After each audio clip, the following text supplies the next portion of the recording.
Assalamualaikum warahmatullahi wabarakatuh. Alhamdulillah. Alhamdulillah wa bihi nasta'in. Asyhadu an la ilaha illallah wa asyhadu anna sayyidana Muhammadan abduhu wa rasuluh. Wa nusalli wa nusallim hazal nabil karim sayyidil mursalin wa ala alihi wa sahbihi ajma'in, amma ba'd. Alhamdulillah, terima kasih kepada Ustaz Rafi, sahabat lama saya. Dulu dia kurus, sekarang dia dah gemuk. Dulu dia kerap kayuh baskai, sekarang ni tak tahu apa yang dia kayuh. Alhamdulillah, dia mengurus. Terima kasih juga skot pengurusan jenazah yang banyak membantu yang hidup dan yang telah meninggal dunia. Ini adalah satu skot pengurusan jenazah yang antara yang terbaik dalam dunia dan menjadi rujukan di serata dunia, terutama ketika mengurus jenazah-jenazah yang ditimpa dengan bencana alam, contohnya di Palu dan banyaklah gempa bumi di sana di sini. Kita bantu tuan-tuan dan puan-puan, muslimin dan muslimat yang dirahmati Allah. Pada malam ni kita akan bicarakan satu topik yang menarik, iaitu manusia yang rugi. Allah SWT berfirman di dalam Al-Quran dengan satu surah yang masyhur, A'udzubillahi minasyaitanirrajim, Bismillahirrahmanirrahim, Wal 'ashr innal insana lafi khusr illa allazina amanu wa 'amilus salihati wa tawasaw bil haqq wa tawasaw bir sabr. Demi masa, sesungguhnya manusia itu berada dalam keadaan kerugian, kecuali yang beriman, beramal soleh, berpesan-pesan dengan kebenaran, dan berpesan-pesan dengan kesabaran. Bila kita sebut surah Wal 'ashr ni, budak sekolah tadika pun tahu. Wal 'ashr innal insana lafi khusr. Demi masa, sesungguhnya manusia itu berada dalam keadaan kerugian. Bila Allah menggunakan perkataan sumpah, Allah bersumpah dengan makhluk yang diciptakan, bukan makhluk sebarang. Makhluk yang Allah sumpah tu adalah makhluk yang penting. Wal 'ashr, demi masa, demi waktu asar, demi masa. Masa ni banyak, ada wal laili wadduha. Masya Allah, pentingnya masa.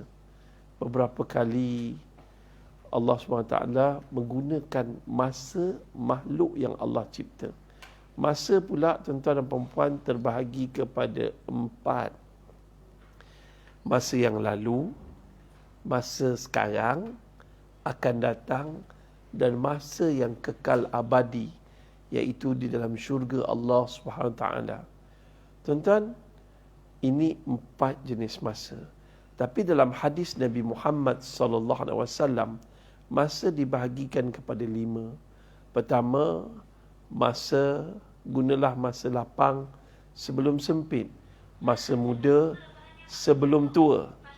Masa muda sebelum tua. Masa lapang sebelum sempit. Masa sihat sebelum sakit, masa kaya sebelum miskin, dan masa hidup sebelum mati. Kita kena pandai guna masa. Mereka yang gagal mengurus masa, maknanya dia gagal dalam kehidupan dia. Gagal. Penyesalan tentang masa ni memang menyesal habislah. Ruginya aku buang masa muda aku.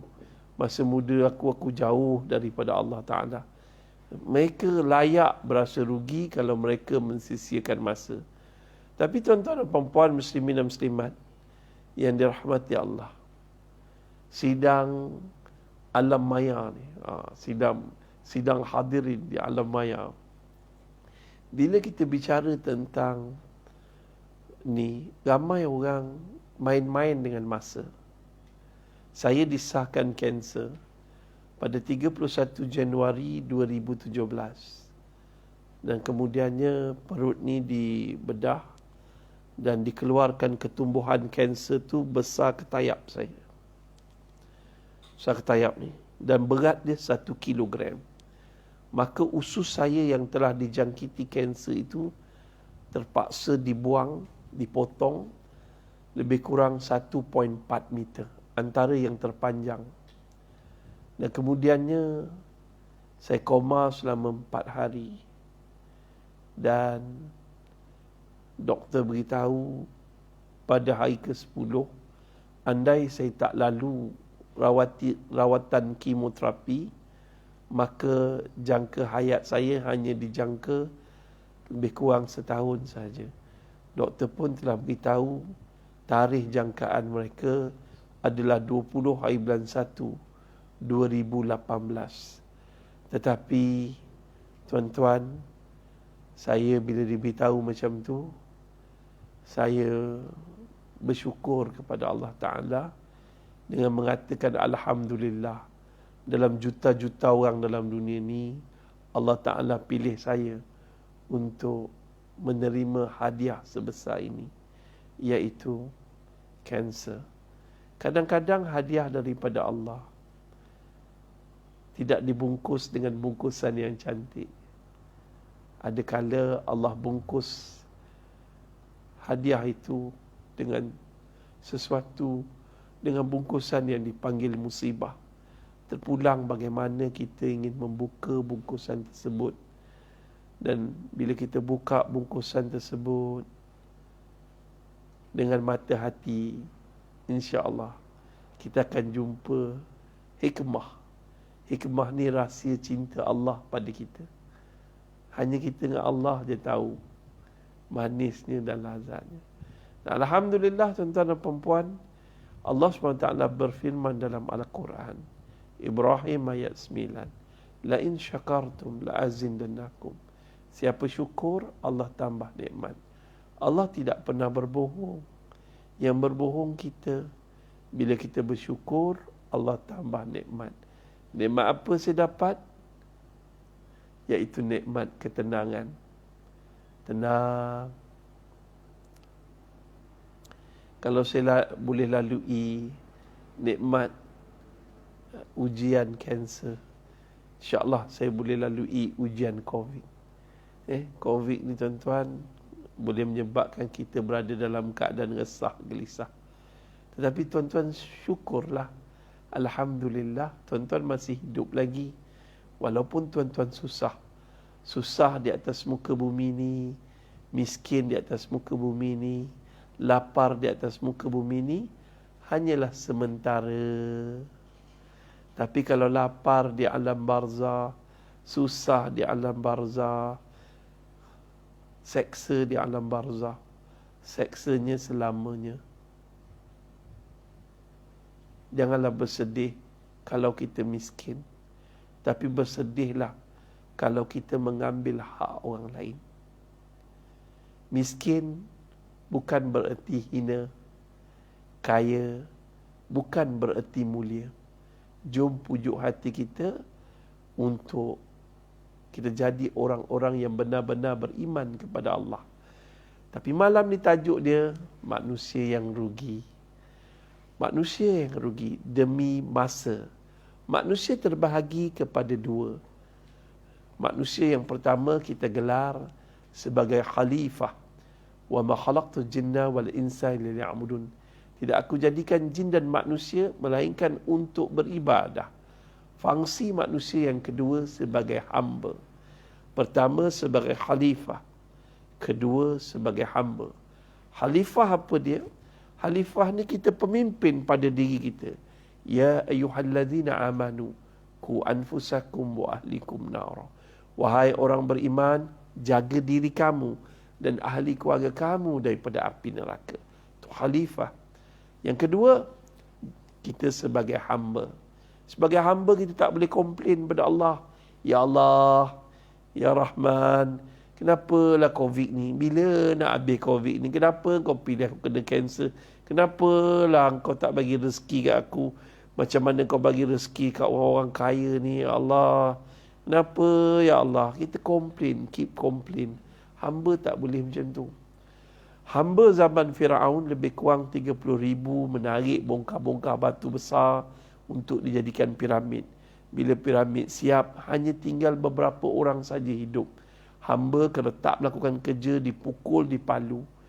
Dasar apartheid yang menghambakan orang-orang kulit hitam baru je berakhir tahun 1986.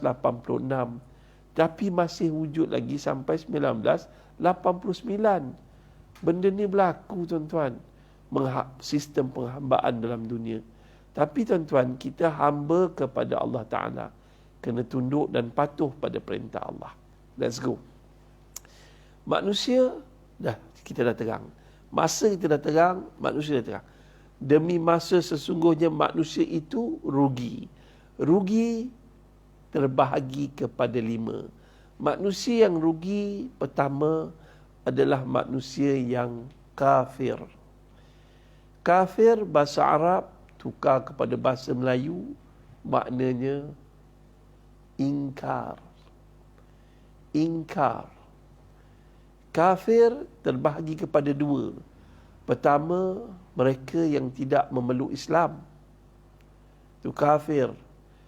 Kafir yang kedua, mereka yang Islam tetapi ingkar pada perintah Allah.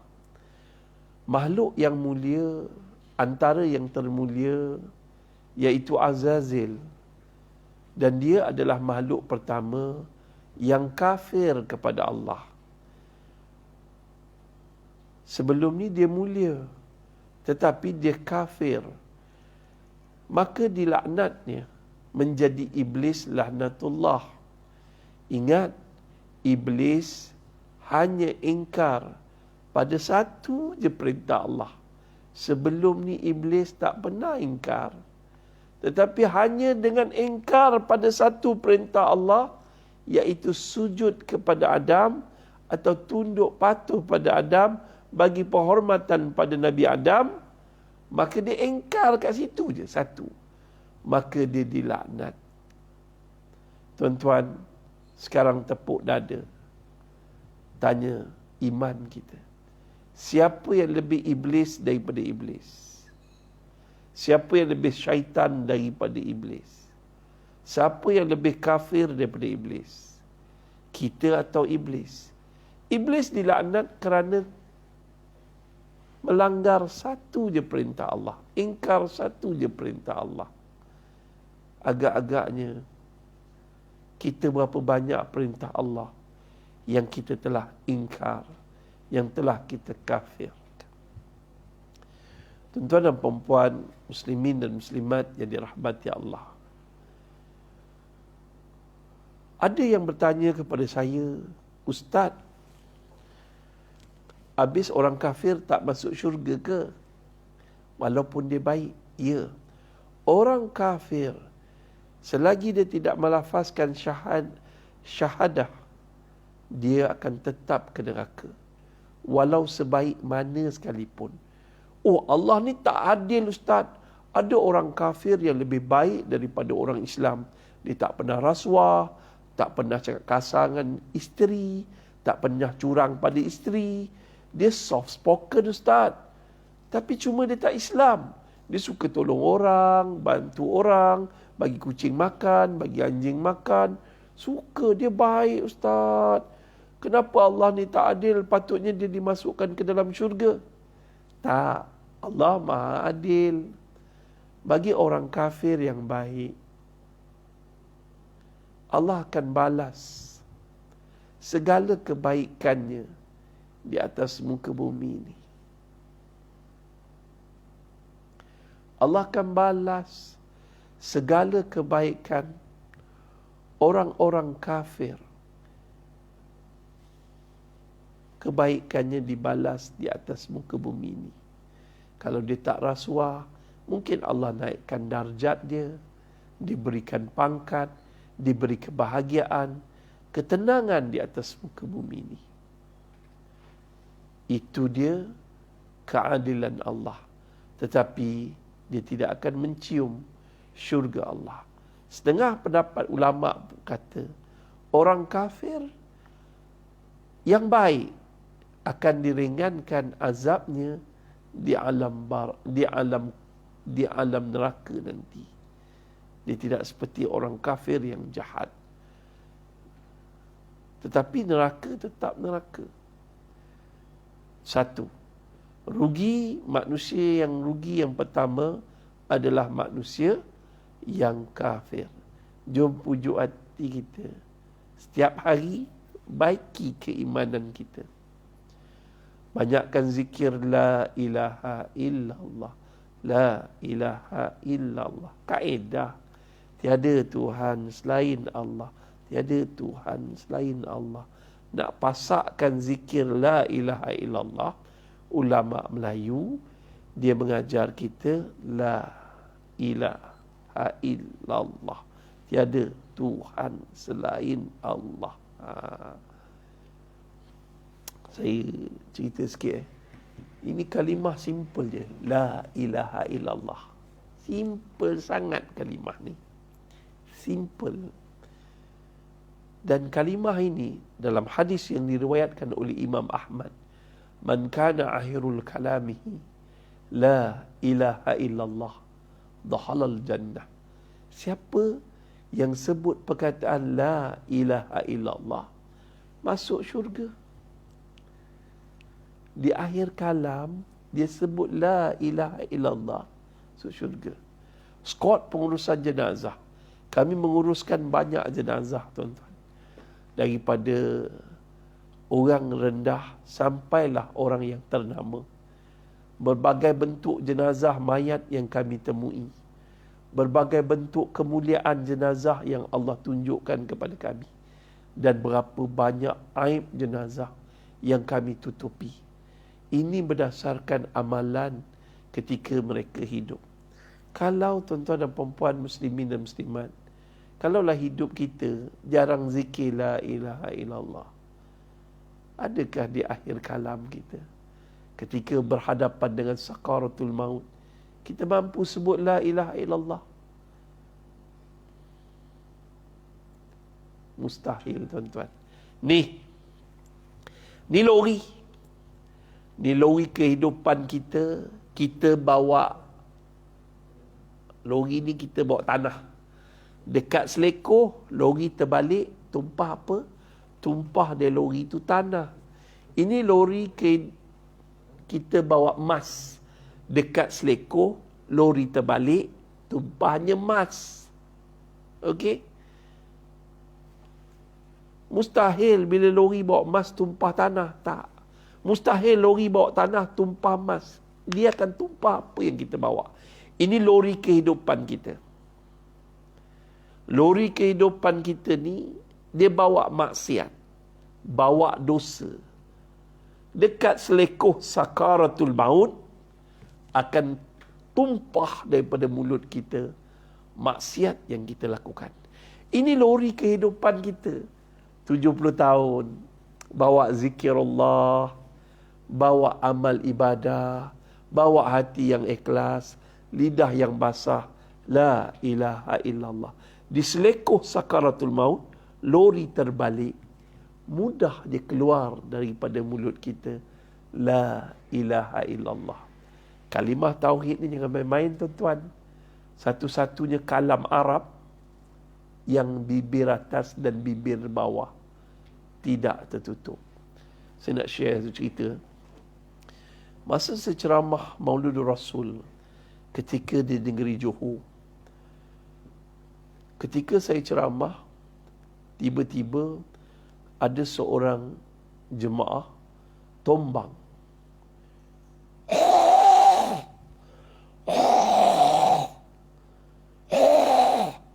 Dia berada dalam tekanan sakaratul maut.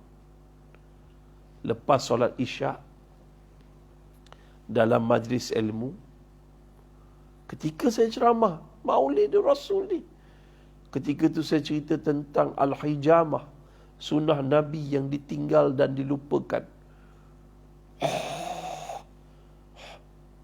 Jemaah panik. Saya faham dia berada dalam tekanan sakaratul maut. Lantas saya ajar pada dia, bang, sebut la ilaha illallah. Tak boleh sebut, tuan-tuan.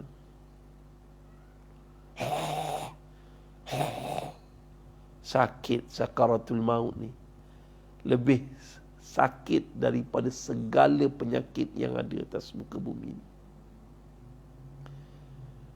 Lantas saya teringat pesan Tok Guru saya, ajar sebutir-sebutir. Maksudnya mengajar perkataan tu bukan la ilaha illallah terus, sebutir-sebutir. Bang ikut saya bang. La. Dia pun ikut. Tu dia sebut la lah tu. Ilaha illallah. Dan dia menghembuskan nafas yang terakhir. Dalam majlis ilmu, syahid, selepas solat isyak berjemaah. Siapa yang mendirikan solat isyak berjemaah, umpama beribadah sebahagian malam. Allahu Akbar. Tuan-tuan, nak jadi orang yang untung, mati dengan melafazkan syahadah.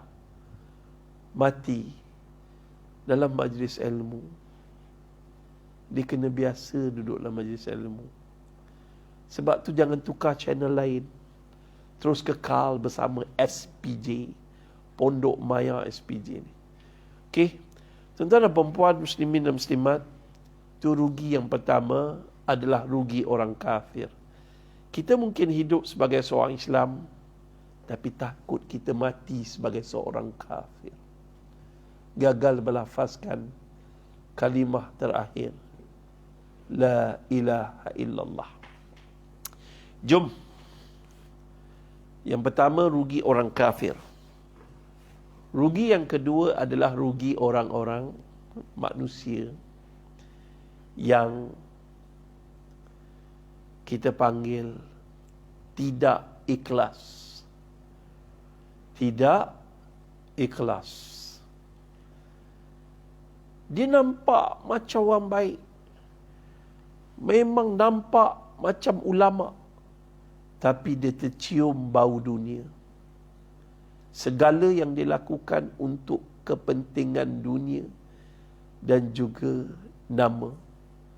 Ketika itu Allah tidak menerima amalannya. Ini yang paling kita takut, tuan-tuan. Tetapi jangan pula kita tidak beribadah atau beramal soleh sebab takut tidak ikhlas. Kita teruskan ibadah seperti biasa, cuma kita baiki hati kita yang tidak ikhlas. Baiki. Yang mana kadang-kadang diganggu dengan perasaan riak, diganggu dengan perasaan ujub, diganggu dengan perasaan takabur. Kita ucapkan istighfar. Sesungguhnya kita ini lemah. Kadang-kadang dalam ibadah yang ikhlas, tiba-tiba bayu riak itu masuk ke dalam hati kita. Jom pujuk hati kita, tuan-tuan, untuk jadi orang yang ikhlas. Ikhlas. Ikhlas ni sesuatu yang boleh mengalahkan syaitan. Biar macam mana hebat syaitan, syaitan memang menggeletar dan ketakutan kepada orang yang benar-benar hatinya ikhlas.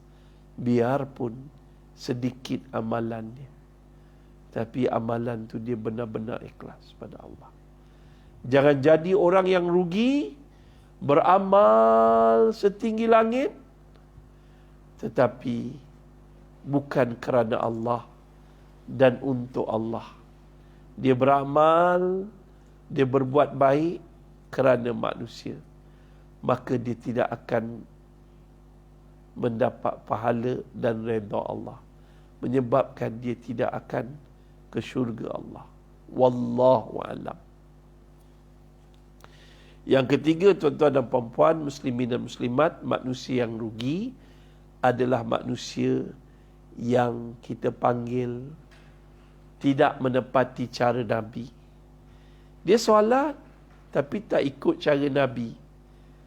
Rugi di sini bukanlah rugi berdosa, tetapi rugi di sini adalah rugi tak dapat pahala penuh.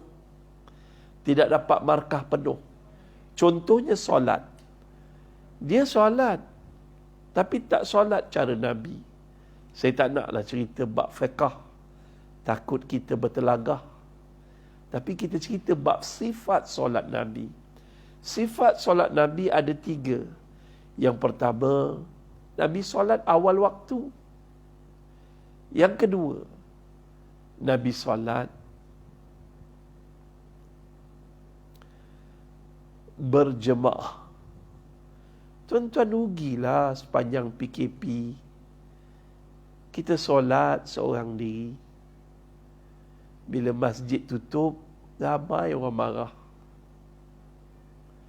Tapi antara hikmahnya, Allah memerintahkan kita secara indirectly. Bila masjid ditutup, Allah minta kita memasjidkan rumah-rumah kita. Suami jadi imam pada isteri, ayah jadi imam pada anak-anak. Ini sesuai dengan kata-kata Imam Hasan Al-Bannar. Al-Syahid Imam Hasan Al-Bannar pernah memikirkan bagaimana kaedah selepas kerajaan Islam Osmaniyah runtuh, berkecai, bagaimana kita ingin membangun daripada runtuhan sepihan-sepihan tersebut. Akhirnya Imam Hasan Al-Bannar mencipta usrah, iaitu jamaah. Setiap isi rumah bangkit, berkumpul dengan orang-orang yang benar. Maka inilah kaedah bagaimana kita nak bangkit daripada COVID. Ketika masjid ditutup, maka kita memasjidkan rumah-rumah kita agar keluarga kita, usrah ini menjadi kuat, keluarga kita menjadi kuat, dan akhirnya masyarakat kita kuat. Rugilah sepanjang PKP solat seorang diri. Sepanjang PKP tak pernah buka Quran mengaji. Sepanjang PKP kita tak tambah ilmu. Panjang PKP kita hanya merungut sepanjang masa. Kita hanya membaca WhatsApp, Facebook, Instagram. Tak pernah sekali pun kita khatam Quran. Rugilah kita. So, rugi yang ketiga adalah rugi orang yang tidak menepati kaedah Nabi. Iaitu apa dia, tuan-tuan? Tak lain dan tak bukan bab solat. Contohnya, tidak awal waktu, dia tidak solat berjemaah, dan tidak solat dengan hati yang khusyuk. Rugilah. Tak dapat pahala penuh, biarpun tidak berdosa. Okey, terus lagi, itu satu contoh. Yang keempat, rugi adalah rugi mereka yang melakukan maksiat. Mereka yang melakukan maksiat rugi kerana balasannya neraka. Neraka. Dia akan diazab di neraka. Rugi, tuan-tuan. Ada satu kisah yang ingin saya kongsikan. Irwan, Raja Dangdut Malaysia.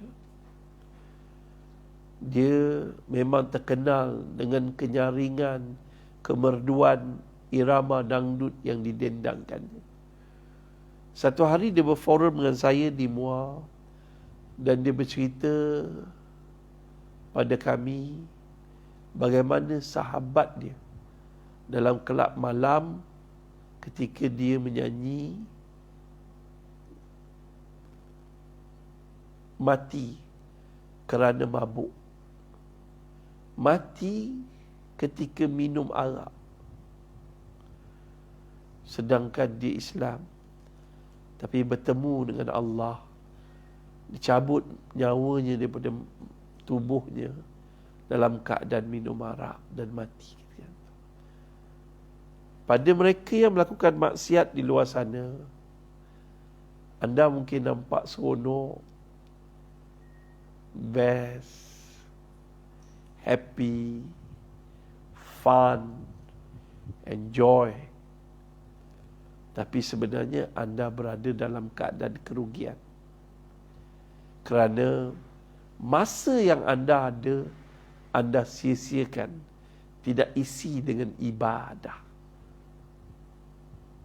Saya baru-baru ni sembang dengan Ustaz Salahuddin Nasir, antara tokoh yang saya hormati. Dia asyik cakap saya, Ustaz, asyik right je. Ustaz, kita tidak dapat nafikan, tidak boleh tidak, umur kita makin pendek, tenaga kita makin surut, sedangkan agama sedang menjerit-jerit untuk kita berikan hikmat. Jadi bila dia pesan begitu tuan-tuan, kita fahamlah. Kita tuan-tuan, hidup kita, mati kita not for fun, not for enjoy, tapi for happiness, untuk kebahagiaan. Kebahagiaan yang hakiki datang dalam agama, bukan datang dari maksiat. Kalau maksiat itu bahagia, dia hanya sebentar. Tetapi bencana akan menyusul selepas keseronokan maksiat itu berlaku. Tuan-tuan, jangan mati ketika melakukan maksiat. Sagat, sagat. Kau jangan mati ketika melakukan maksiat. Ustaz doakan si sagat ni dapatlah bertaubat sebelum terlambat. Okay, macam tu juga dengan yang lain. Tolonglah. Kak SK, SK Siti Kasim, mudah-mudahan Allah bagi hidayah pada dia, agar dia dapat rasa kebahagiaan Islam yang sebenar, bukan memusuhinya ataupun melemahkannya dari dalam. Terus lagi tuan-tuan dan perempuan, muslimin dan muslimat yang dirahmati Allah, maksiat ada dua. Satu, maksiat kepada Allah dengan melakukan dosa-dosa besar dan dosa-dosa kecil. Satu lagi, maksiat kepada manusia, iaitu mengumpat, memfitnah, menipu, mengambil hak orang lain. Itu semua dosa-dosa besar yang Allah tak akan ampunkan selagi kita tidak meminta ampun kepada manusia. Jangan mengumpat. Mengumpat apa dia? Mengatakan sesuatu yang benar dengan niat untuk memburukkan seseorang. Memfitnah apa dia? Memfitnah, mengatakan sesuatu yang dusta dengan niat untuk memburukkan seseorang. Tetapi kalau mengumpat, mengatakan sesuatu yang benar, buruk, tentang keburukan seseorang, untuk kebaikannya, untuk mengubahnya, untuk menyebabkan dia berubah, menyelamatkan keadaan, itu hukumnya harus. Tuan-tuan dan perempuan, muslimin dan muslimat yang dirahmati Allah, bagi mereka yang mengumpat, hati-hatilah. Perkara yang paling rugi di akhirat nanti, apabila segala amal kebaikan kita ditayangkan kepada kita. Pahala umrah tinggi, pahala haji tinggi, pahala ngaji Quran tinggi, pahala qiyamul lail tinggi, pahala berjuang di jalan agama Allah tinggi. Banyak pahala kita. Tetapi sedikit demi sedikit pahala itu diambil dan ditimbang di neraca orang yang kita zalimi dengan lidah dan perbuatan kita. Apatah lagi pada mereka yang berhutang.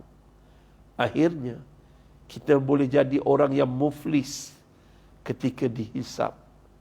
Kita sangka kita ahli syurga, akhirnya kita diterajang ke neraka kerana kejahatan lidah dan kezaliman kita sesama manusia. Jom Pujuk hati kita. Sementara masa masih ada. Pujuk hati kita. Ubah pelan-pelan. Covid ini tanda kiamat semakin hampir. Covid ini tanda kemurkaan Allah. Covid ini Allah mendidik kita supaya merendah diri. Kembalilah kepada aku.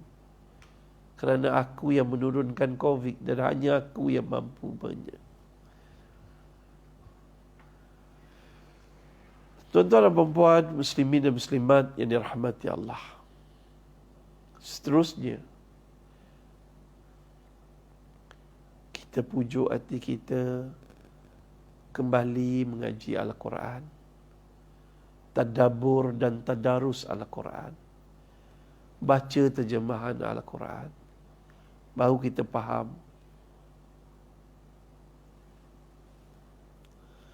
tentang indahnya cinta Allah. Jangan tinggal salat. Inna salata tanha 'anil fahsya'i wal munkar. Sesungguhnya salat itu mencegah perbuatan keji dan mungkar.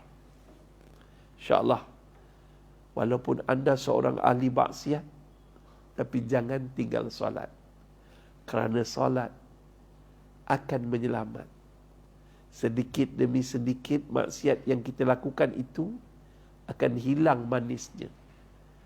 Dan lama kelamaan solat kita mampu mencegah kita untuk meninggalkan maksiat itu.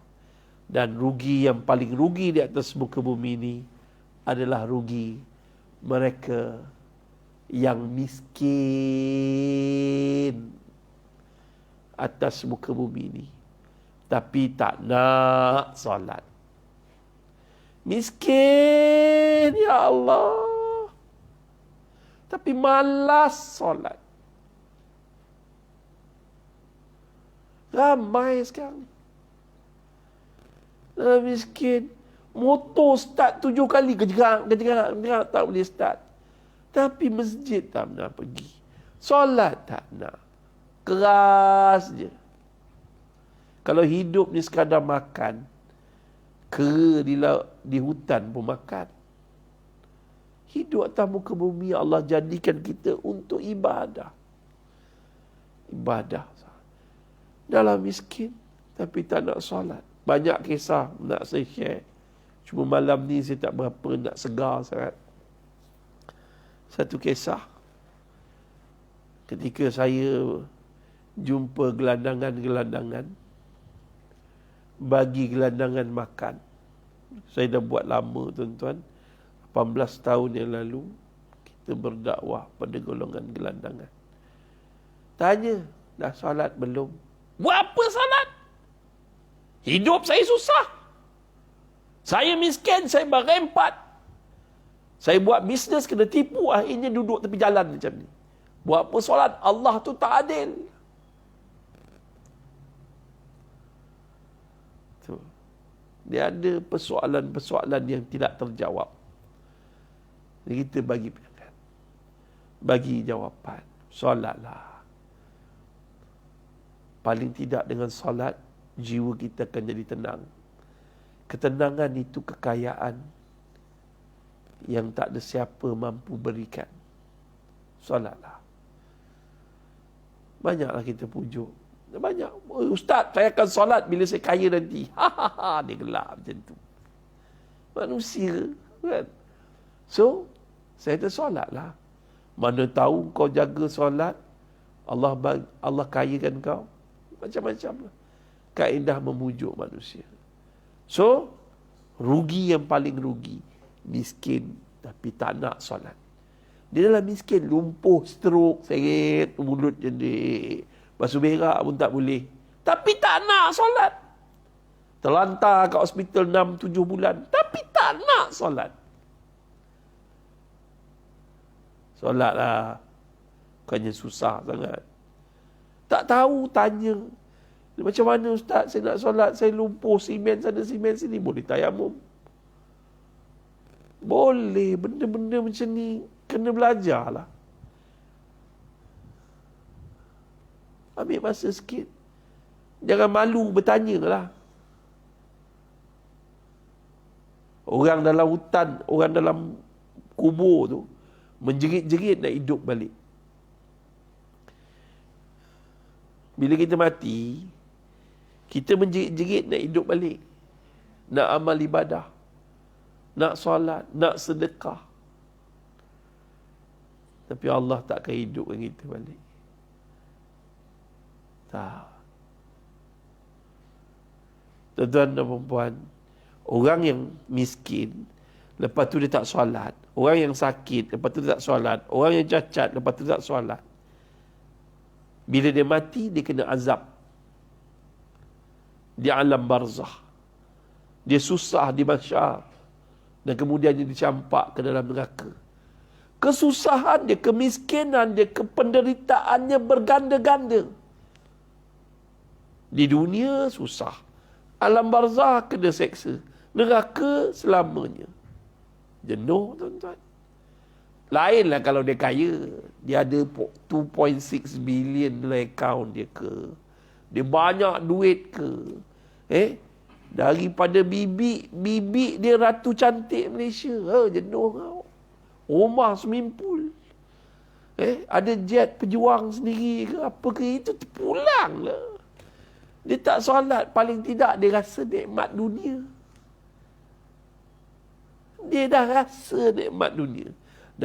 Dalam kubur dia kena, memang dia menyesal. Tapi paling tidak dia rasa nikmat dunia. Yang miskin dia rasa apa? Apa kau rasa? Nak kerah kepala. Aduh, hai. Pujuklah hati kita. Solat lah. Okay lah. Tuan-tuan dan perempuan, muslimin dan muslimat, saya rasa kita dah tahu 5 golongan yang rugi. Pertama, orang kafir. Kedua adalah orang-orang yang tidak ikhlas. Ketiga adalah mereka yang melakukan ibadah tetapi tidak mengikut kaedah Nabi. Yang keempat, ahli maksiat. Yang kelima, mereka yang menderita di dunia, diazab di barzah dan kekal dalam neraka. Apa mereka bila mereka ni tidak mendirikan solat. Saya rasa cukup sekadar tu untuk menceritakan tentang manusia yang rugi. Indah sungguh si bulan purnama, cahayanya sampai ke kampung Tanjung, berceramah bukan untuk ternama, berdakwah wallahi bukan untuk disanjung. Pucuk pauh de 5 batu, anak 9 di tapak tangan, biar jauh beribu batu, hilang di mata dalam doa jangan. Saya tak pasti saya dapat jumpa tuan-tuan pada tahun hadapan. Tapi andai saya tak bertemu tuan-tuan nanti, tuan-tuan tolong doakan saya dapat berehat di alam barzah. Saya harap Scott pengurusan jenazah boleh uruskan jenazah saya satu hari nanti. Kita tak ada yang seorang di kalangan kita yang akan menungkat langit hidup selamanya. Tuan-tuan, puan-puan muslimin dan muslimat, kalau saya tak dalam syurga nanti, tolong doakan pada Allah masukkanlah Ustaz Hanafiah ke dalam syurga, kerana dia pernah mengingatkan saya tentang agama. Saja daripada saya, tuan-tuan. Yang baik datang daripada Allah, yang buruk adalah kerana kejahilan saya. Sementara itu tuan-tuan boleh terus membantu dan like Facebook Scott pengurusan jenazah. Kami masih memerlukan dana untuk meneruskan operasi. Covid tak Covid, kita orang terus beroperasi sebab jenazah ni dia tak kira COVID ke tak COVID ke. Saya dah tak tahu berapa banyak jenazah yang skot pengurusan jenazah dah uruskan. Mudah-mudahan skot pengurusan jenazah terus menabur bakti, kerana ini amal fardu kifayah yang akan menjadi saksi di hadapan Allah nanti. Itu saja daripada saya. Wabillahi taufiq wal hidayah. Assalamualaikum warahmatullahi wabarakatuh.